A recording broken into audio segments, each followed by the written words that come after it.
আসসালামু আলাইকুম ভিউয়ার্স। আবার আপনাদের সামনে চলে আসলাম শেষ চিঠি গল্পের 2 নাম্বার পার্ট নিয়ে। তো চলুন আর দেরি না করে শুরু করি। ব্রিজের নিচে যা লুকানো ছিল, রাফির হাত থেকে ফোনটা প্রায় পড়ে যাচ্ছিল। সে বারবার ছবিটার দিকে তাকাচ্ছিল।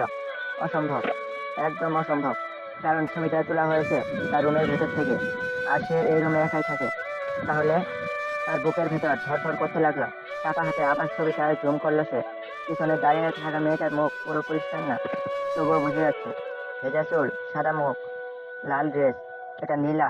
ঠিক তখন ওর ঘরের দরজায় ধুপ ধুপ কেউ যেন ধীরে ধীরে নক করছে। রাফি জমে গেল। রাত তখন 2টা 41। এই সময় কে আসবে? নক আবার হলো, এবার একটু জোরে। ধুপ ধুপ। রাফি ধীরে ধীরে দরজার দিকে এলো। গলা শুকিয়ে কাঠ। দরজার সামনে গিয়ে কয়েক সেকেন্ড দাঁড়িয়ে থাকলো। তারপর সাহস করে জিজ্ঞেস করলো, কে?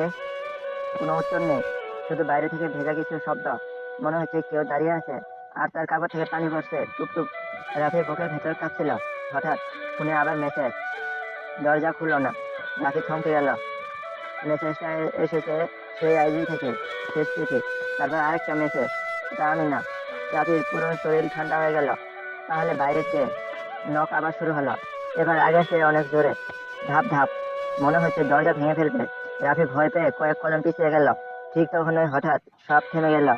একদম নিস্তব্ধতা। কয়েক সেকেন্ড, তারপর করিডোরের কারো হাঁটার শব্দ। ধীরে ধীরে দূরে সরে যাচ্ছে। ঠক ঠক ঠক। রাফি সাহস করে দরজার নিচে ফাঁক দিয়ে তাকালো। কেউ নেই, শুধু ভেজা পানির দাগ। সে দ্রুত দরজার লক চেক করলো। তারপর আবার ফোন হাতে নিল। নতুন একটা মেসেজ এসেছে, 3টার আগে চলে এসো। তারপর একটা লোকেশন, পুরনো রেল ব্রিজ। রাফির নিঃশ্বাস ভারী হয়ে উঠল। এই ব্রিজটাই যেখানে 2 বছর আগে নীলার লাশ পাওয়া গিয়েছিল। তার মাথার ভেতর পুরনো স্মৃতি আবার জেগে উঠতে লাগলো। সেই রাতেও বৃষ্টি হচ্ছিল।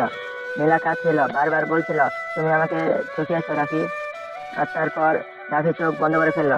না, এর পরের অংশ সে মনে করতে চায় না। ঠিক তখনই ফোন বেজে উঠলো। Sunny calling. Rafi call receive করলো। হ্যালো। ও পাশ থেকে সানির কণ্ঠ।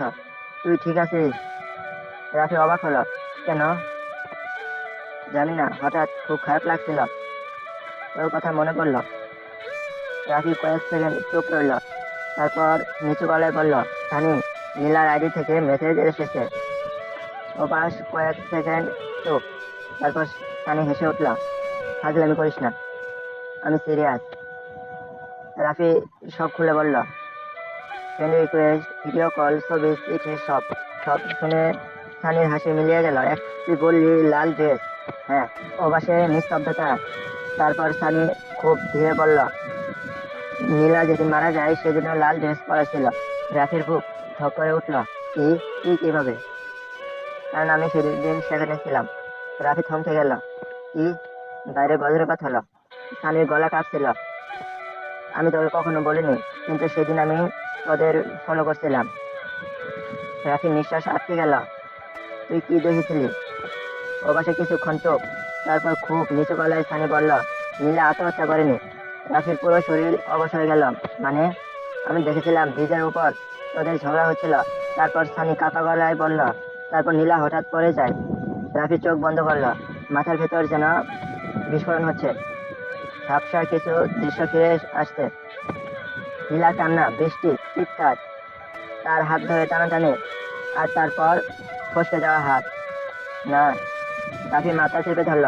ঠিক তখনই সানি হঠাৎ চিৎকার করে উঠল, রাফি, তোর পিছনে কে দাঁড়িয়ে আছে? রাফির বুক থেমে যাওয়ার উপক্রম। ধীরে ধীরে সে পিছনে তাকালো। কেউ নেই। কই, কেউ না তো। ওপাশে সানির হাঁপানোর শব্দ। আমি আমি স্পষ্ট দেখলাম। কি দেখলি? সানি কাঁপা গলায় বলল, একটা মেয়ে, পুরো ভেজা। ঠিক তখন ওই কল চেপে গেল। স্ক্রিন কালো। তারপর ফোনে নিজে নিজে একটা ভিডিও চালু হলো। ভিডিওটা কাঁপছিল।